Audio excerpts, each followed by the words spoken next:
اور آخری بات میں یہ بتاؤں کہ رمضان کے لیے جس طرح ہم تمام چیزوں کا انتظام کرتے ہیں، جس طرح ہم رمضان کے لیے اچھے کھانے کا انتظام کرتے ہیں، اچھے پینے کا انتظام کرتے ہیں، اچھے مشروبات کا انتظام کرتے ہیں، تمام چیزوں کا انتظام کرتے ہیں، اسی طریقے سے سب سے بڑی ذمہ داری یہ ہے کہ ہم حلال روپے کا انتظام کریں، ہم حلال روزی کا انتظام کریں، ہم حلال مال کا انتظام کریں، ہم اطیب اور پاکیزہ مال کا انتظام کریں۔ اس لیے کہ ہماری حالت یہ ہوتی ہے، ہماری کیفیت یہ ہوتی ہے کہ رمضان میں بھوکے تو ہوتے ہیں، پیاسے ہوتے ہیں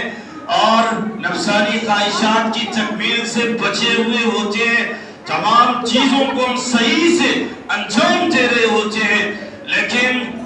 ہوتا یہ ہے کہ روزہ بھی رکھیں اور روزہ کا جو بریک ہو رہا ہے، روزہ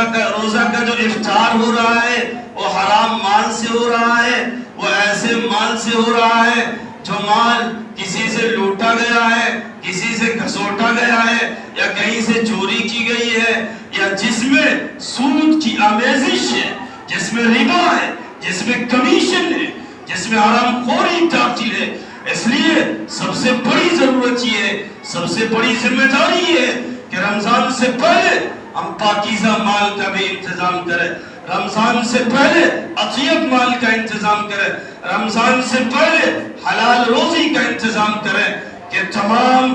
اعمال اچھے ہوں، اور جب رمضان میں ایک طرف روزہ رکھیں گے، ایک طرف تراویح پڑھیں گے، ایک طرف نیکیوں میں ڈوبے ہوں گے، اور ساتھ ہی جب جو چیز بھی کھانے کو ہمیں ملے گی وہ چیز پاکیزہ ہوگی، وہ چیز حلال ہوگی،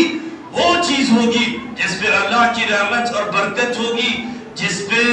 اللہ تعالی نے انعامات رکھے ہوں گے، وہ حلال مال ہوگا، تو پھر یاد رکھیے اور ہی زیادہ اللہ تعالی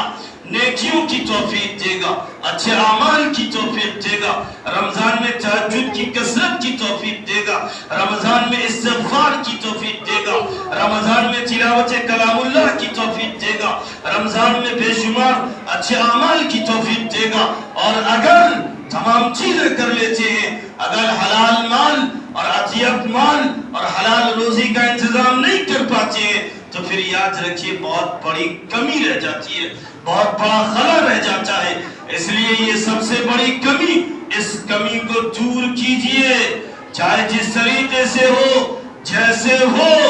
آپ حلال مال کا انتظام کیجئے۔ میں یہ نہیں کہتا کہ آپ کے پاس حرام مال ہے، مال ہے، اچھے مال ہے، پاک مال ہے، پوتر مال ہے، تو یقیناً اور اچھی بات ہے، لیکن اگر شک ہے، بے شمار کچھ ایسے افراد ہیں جن کے پاس اگر کوئی زکوٰۃ کے لیے جاتا ہے، صدقات کے لیے جاتا ہے، تو وہ کبھی تو چھپے الفاظ میں، کبھی کھلے الفاظ میں ظاہر کر دیتے ہیں کہ میرا مال پاکیزہ نہیں ہے، یہ اطیب نہیں ہے، یہ اللہ کے راستے میں نکالے جانے کے لائق اور قابل نہیں ہے۔ تو ایسے افراد ہیں جو صاف کہہ دیتے ہیں کہ میرا مال پاک نہیں ہے، پوتر نہیں ہے۔ تو ضرورت اس بات کی ہے کہ پاک مال کا انتظام کرے، پوتر مال کا انتظام کرے، اس مال کو ابھی سے پیوریفائی کر لیجئے، ابھی سے ریفائن کر لیجئے، اور ایسے مال کا ابھی سے انتظام کیجئے۔ جب ایک طرف ہم نماز پڑھیں گے، روزے رکھیں گے اور تمام برے اعمال سے بچیں گے، نیکیاں کریں گے، اور پھر حلال روزی سے، حلال مال سے افطاری کریں گے، تو پھر اللہ تعالی